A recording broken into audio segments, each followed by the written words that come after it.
On February 24, 2022, Russian forces entered northeastern Ukraine.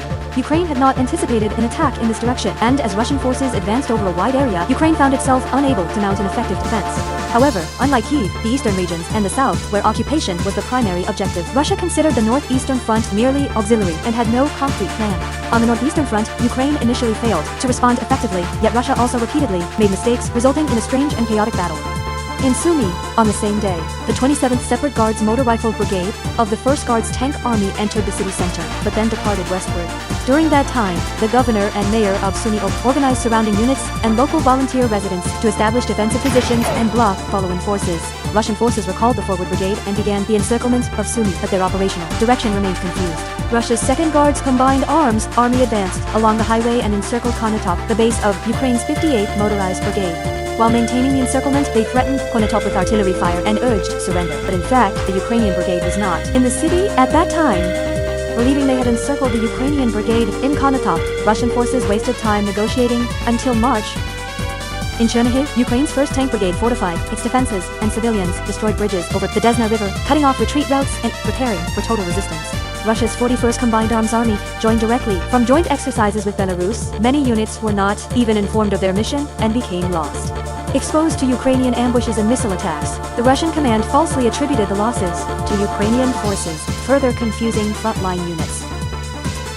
From the 26th onward, Russian forces intensified attacks on the cities they had encircled while issuing threats to compel surrender. However, with the cooperation of local residents, Ukrainian forces attacked vulnerable Russian units and supplied colors. Although this wide front was constantly under Russian air superiority, Turkish-made Bayraktar TB2 drones proved highly effective in interceptions. In Sumy, inspired by the success of Bayraktar drones, improvised weapons were created by attaching grenades to drones. This simple system later became a mainstay.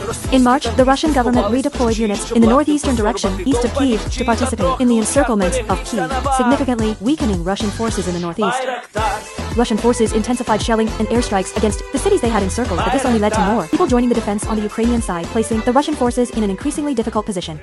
This region was close to the Belarusian border, and Russian air operations and logistics depended heavily on bases in Belarus. We had no intention of attacking Ukraine. Belarus is prepared to mediate between the two countries. During the negotiations, we promised them the Russian forces stationed in Belarus will not attack Ukraine.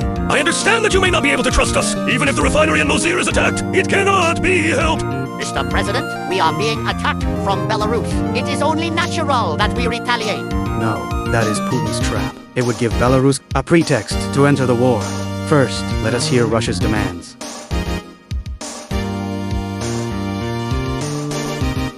Russia's demands were as follows. Ukraine must recognize Crimea under Russian occupation and the independence of the separatist-controlled Luhansk and Donetsk regions. Ukraine must also undergo demilitarization and so-called denazification.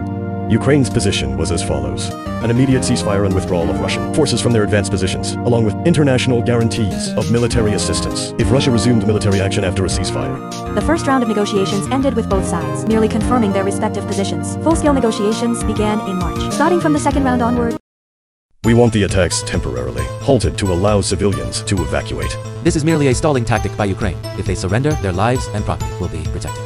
There are 3,000 Chinese nationals, 2,000 Turkish nationals, and 600 Indian students in Sumy and Kharkiv. May it be announced that Russia opposed the evacuation of citizens from these countries. From a purely humanitarian standpoint, we agreed to establish evacuation corridors for uninvolved civilians. Russia demanded that Ukraine reduce its military to 50,000 personnel, grant Russian the status of a national language, and restore the property rights of the Moscow Patriarchate. There is room for discussion on those matters. Turkish President Erdogan announced mediation efforts, and the foreign ministers of Ukraine and Russia confirmed the establishment of humanitarian corridors. Although there was interference by Russian forces at the local level, this resulted in a 3-day ceasefire and allowed 60,000 civilians to evacuate. By gaining this valuable time, Ukraine was able to reorganize front lines that had been thrown into confusion by Russia's surprise attack. The impact was especially significant on the northeastern front, where Russian forces lacked clear planning, were dispersed, and suffered logistical delays, making it easier for Ukrainian forces to maneuver. Ukrainian forces on the northeastern front launched counterattacks, with some even beginning to threaten Russian lines of retreat. In late March, when the capture of Kyiv became impossible, Russia suddenly softened its stance. To demonstrate goodwill in negotiations, we will reduce military activities from Kyiv toward the Chernihiv direction.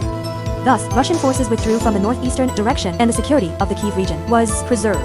If Russian forces return to their previous positions, we are prepared to renounce NATO membership, maintain a non-nuclear status, and designate Russian as a second official language. With Russia's intention to seize all of Ukraine through the early capture of Kyiv thwarted, many people placed hope in the next round of negotiations. However, after Russian forces withdrew, the liberated areas revealed scenes too horrific to behold. Massacres, torture, looting, sexual violence, and the abduction of children were confirmed in various locations. Ukraine protested these actions, but Russia denied them as fabrications. At the same time, Russia's state news agency called for the complete destruction of Ukraine's statehood and national identity. These Russian positions triggered international condemnation and outrage, hardening Ukraine's stance. At the outset of the invasion, President Putin had stated, "Historically, Ukraine has been part of Russia and is merely an artificial construct created by Lenin." Having understood Russia's true intentions, Ukraine abandoned further peace negotiations. From that point on, not only territorial issues, but also international guarantees for the state of Ukraine itself became central. It was also the moment when Ukraine resolved itself to a long war.